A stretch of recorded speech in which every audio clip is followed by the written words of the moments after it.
Alors il y a la question effectivement disciplinaire qui fait que dans le champ des études sur les cultures médiatiques, on a des gens qui viennent de littérature, on a des gens qui viennent de sociologie, d'infocom, d'études cinématographiques ou des arts, d'histoire, histoire culturelle, histoire des supports et des médias. Donc il y a toute une galaxie de profils et d'approches assez différentes. L'envie qu'on a, moi je trouve, quand on travaille sur ces objets-là, c'est d'articuler tout ça, pas de tout savoir, pas de tout maîtriser, mais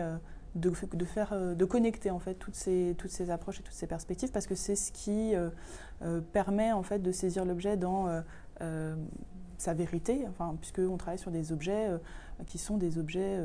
médiatiques, qui sont des objets massivement consommés, produits, diffusés, qui sont des objets qu'on ne peut absolument pas abstraire de leur contexte historique, culturel, social, de production et de consommation, et donc qui nous obligent et qui nous permettent, c'est à la fois une contrainte et un plaisir, d'avoir à déplier énormément de choses. En termes d'outils disciplinaires, ce que les études littéraires apportent, ou ce qu'elles ont historiquement constitué comme leur technique d'étude, c'est l'analyse des textes.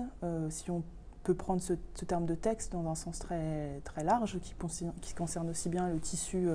des mots, le tissu des phrases dans un livre, que le flux imagé, le flux d'images mouvantes au cinéma, dans les séries télé, que la grille, l'espace de la planche et l'organisation des cases dans la bande dessinée. Donc on a cette expertise-là qui a cherché à s'adapter, à se reconfigurer aussi pour pouvoir traiter d'objets qui ne sont pas des objets purement verbaux ou linguistiques. Donc ça a été quelque chose d'historiquement important dans l'évolution, alors si ce n'est des études littéraires, du moins la manière dont elles ont essaimé et elles se sont emparées d'autres objets. Ça a été un point de friction aussi, puisque parfois, quand on pense à la bande dessinée ou aux jeux vidéo, les approches littéraires de ces objets sont tout à fait contestables par plein d'aspects. Donc c'est ce type de transfert ou de translation d'un champ disciplinaire à un autre pour travailler sur des objets qui ne sont pas à l'origine les objets qui sont visés par une discipline qui me semble intéressant. En fait, pour résumer, je dirais qu'on a tous